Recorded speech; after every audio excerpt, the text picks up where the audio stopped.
reference, and then I'm going to do a little sketch. Okay, so first thing I'm going to do is I'm going to put it for a PC, which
reference art, small, or you can put thumb for thumbnail. Thumbnail is basically a small piece of artwork, okay?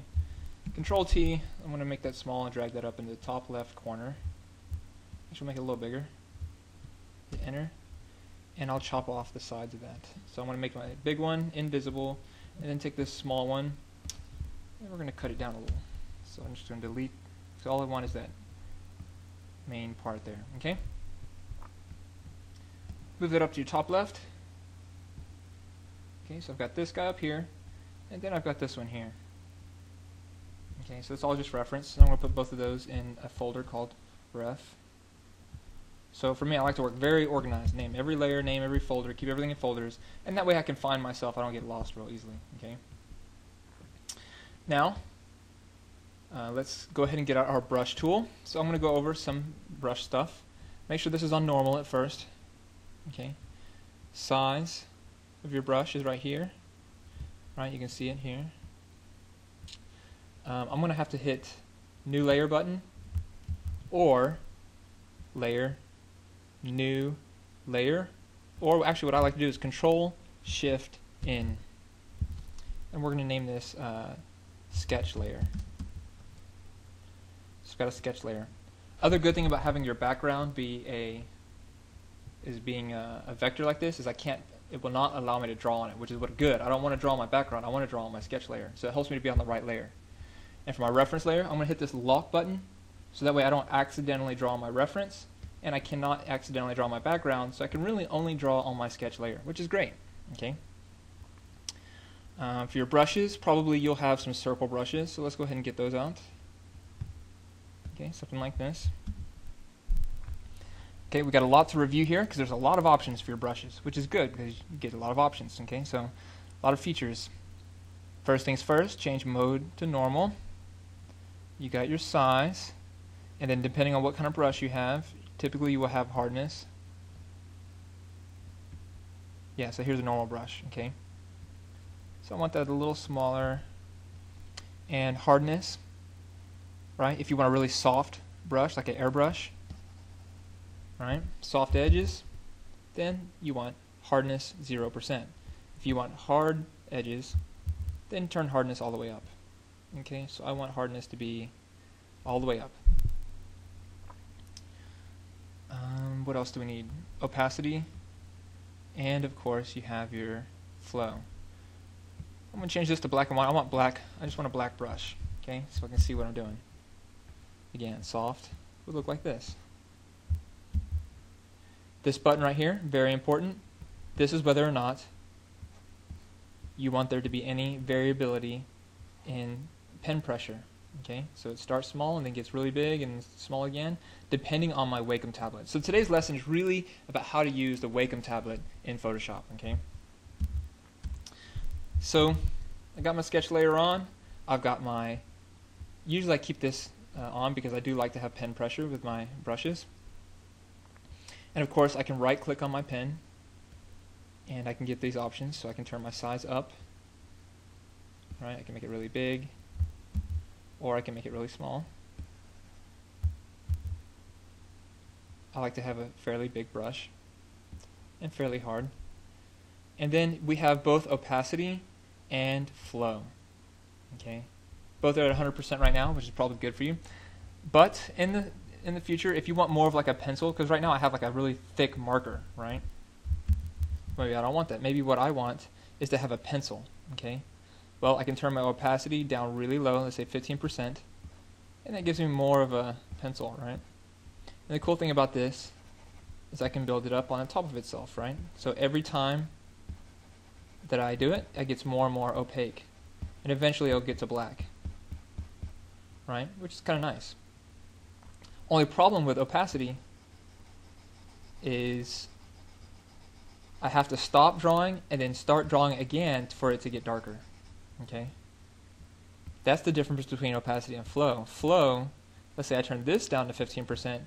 Now when I draw, if I keep going back and forth, it's like a pencil. If you keep going back and forth, it gets darker and darker. Okay? Opacity does not get darker if you keep going back and forth. You have to stop, start again, then it gets darker. Flow keeps getting darker and darker, even if I don't stop. So I use flow. I don't like to use opacity. Okay, so we got that down. And what I like to do is I like to make my own shape. So I will grab a circle. I like to make it kind of wide, like that. Actually, we'll make it a little smaller. And then I'm going to edit, fill. Okay, that didn't work. I'm just going to hit Alt-Enter, or Alt-Backspace. Alt-Backspace takes your foreground color and it fills it with that foreground color. Okay, so I've got this black selected as a circle. You can see it if I zoom in. I'm going to go Edit, Define Brush. Define Brush Preset. I'm going to call that a wide brush. Okay, so now if I press Backspace, I delete that. Control D to deselect. I can go down to my eraser. I can erase what I've done so far. Press the B button to go back to my brush, or I can click on the brush over here. So now I can draw to my heart's content, right? And the cool thing is now I can go to my brushes over here, and if I go to the last one, oh, it didn't show up. I don't know where's my what's in there somewhere, I guess. I'm not sure which one it is. Well, I guess if we go to, so if I click on this over here, it'll give me some options. Oh, here it is, brush presets. Click on brush presets, go down to the bottom, and here's my new brush I just created. So I created a brush that has a kind of a wide thing, right? Cool thing about this, I can change the angle a little bit, and this gives me, and I'm going to make it a little smaller, and what this gives me is kind of like a calligraphy pen to draw with. Okay, so I really like to do that. That's what I usually do. So I do this, and if I turn the flow down really low, right, 15%, see actually when you get down to like say 8% flow, and you'll have what very closely mimics a pencil. Okay, especially if you make it small. So now I've got my pencil. I'm on the sketch layer, and I'm going to just basically rough out this guy. Okay, so basically I'm going to draw like this. Okay, so here's his head. Here's his body, here's his bottom leg, here's his top leg, here's his arms, here's one of his hands, here's his thumb, here's his top fingers, bottom of his hand, got his elbow, you got his face, got his eyes, his nose, his mouth, his hair cuts across his eyes, and he's got a little bit of a hair over here. Okay.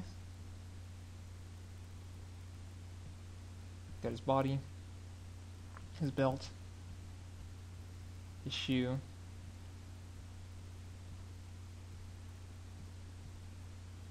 his knee,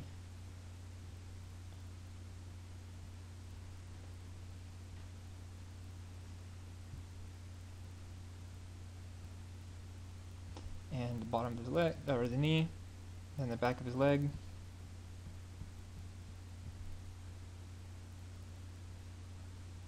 And the top of his foot. Oh, and then his chest. His pupil. This other strand of hair. Oh, and you know what? Let me click the V button. Actually, I'm going to make the whole thing a little smaller.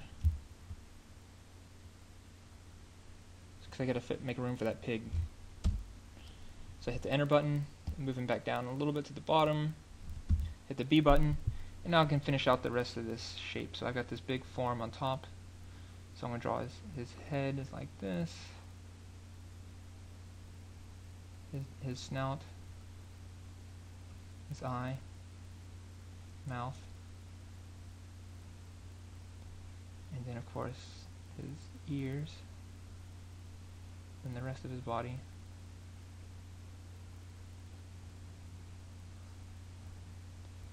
And then his Link's hat comes over behind.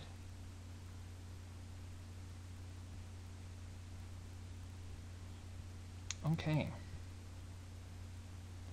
And then I can kind of give some details on his fingers. So you guys might have to change your lighting a little bit so you can see my light sketch here, but I'm pretty happy with most of these lines. So I'm going to go ahead and darken these lines so that you guys can see them a little better. Okay, so what I'm going to do is I'm going to go to Image, Adjust. I like to use levels, but you could use brightness and contrast if that makes more sense to you. So I can turn the contrast up and the darkness down. Although that did not seem to have an effect. Let me go to Control L. So this is Image, Adjust, Levels. Huh. Okay, well what I can do is I can duplicate this layer. See that? So each time I duplicate it, it gets darker. I can shift select all of them, then go to this drop down right here, and merge layers. See that? Now what I can do is I can go in and I can erase some of the lines that are not that helpful. And what I'm doing with my eraser is I got this eraser here, and then I turn my flow down, and I use a very soft, make it very soft, right? Because you don't really want a hard eraser, you want to just kind of lightly. This is the first one of the first lines I drew, so of course it's not that helpful anymore. And this too is also not a very helpful. It was helpful in the beginning, but it's not necessary anymore, so I'll go ahead and erase that. Okay, so some other important things to know about drawing with a Wacom tablet. This is very critical. Actually, I should have put this in the beginning, but that's okay. Now, a lot of times, if like I don't zoom in that much, but sometimes you need to go in and add detail, right? This is not really a detailed illustration, but if it was, I'd want to be able to zoom in, and I'd want to be able to move this around, right? Now, of course, you do have these tools right here. This is the hand tool. You have your zoom tool, so I can zoom in. Got my hand tool, so I can click and move it around. But the thing is, I don't want to have to go over here and click all the time. I just want to be able to grab it and zoom in and zoom out, as much as I please, without ever having to touch the tool tablet.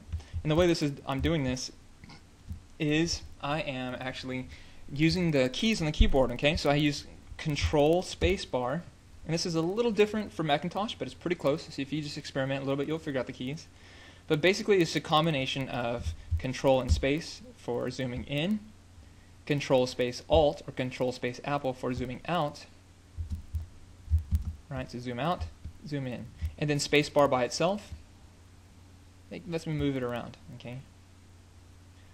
Also, I can press the Tab button, and it gets rid of all the extra stuff. Right, and I press the Tab button again, it all comes back. So I press the B button to get my brush, press the Tab, and now I can draw to my heart's delight. Right, I can go back and erase some of these unnecessary lines. I just want my drawing to make sense, so I'm going to erase some of this.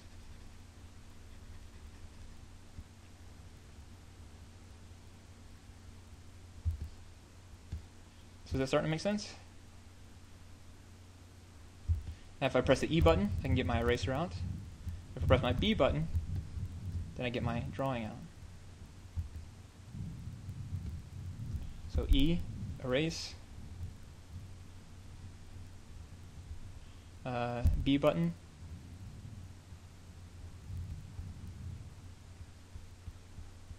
For a drawing. Okay, so I'll let you guys play around with that and you guys can do a little sketch.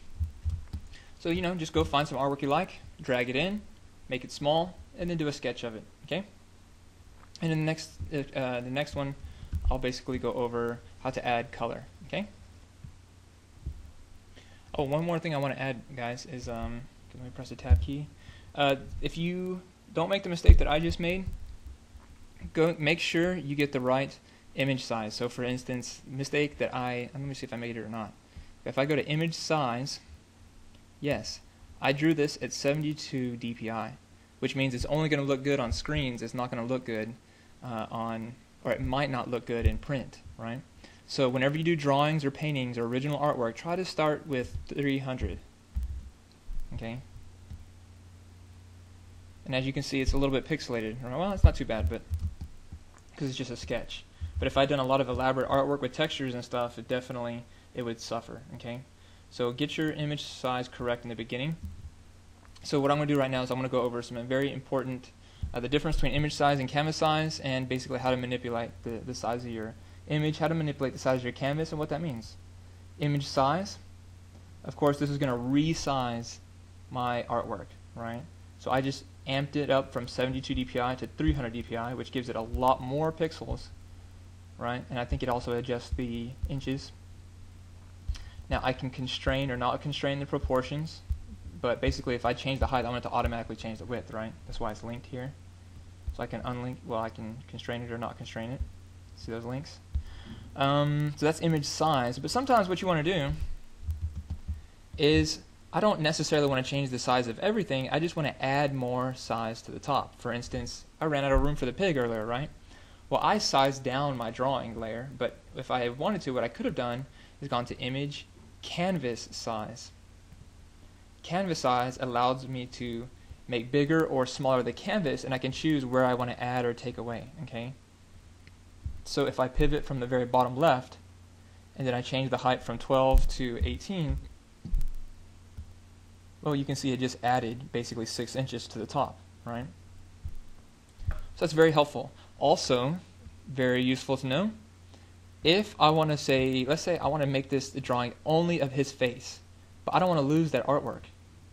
Well, if I crop it, because this crop tool, I could easily crop this just to his face, right? Let me delete these presettings. So delete this, and then of course I would want that to stay 300. Well, just delete it. Okay, so I cleared all that out. Now I could easily crop it, right? And hit crop. Now it works, but problem is I just lost the rest of my drawing. You see that? It cut it all off. Well, instead of that, why don't we do image canvas size? And this is near the center, so I'm just going to, let's say I want to get it down to about 5 inches to 5 inches. And we'll cut down to this, actually we'll cut down to the bottom left, to the bottom. Okay, and now if I click on my layer and I drag it around, see that? If I change the canvas size instead of the image size, then I don't lose my artwork. It just cuts in, okay? But it doesn't cut anything out. Or basically doesn't remove any information. Okay? So that's good to know. And I guess that's it. Yeah, control shortcuts for those, of course, are I think it's Control Alt I. Yeah, that's image size, and then Control Shift Alt. No, Control Alt C is for canvas size. Okay. So there you go. You guys have fun.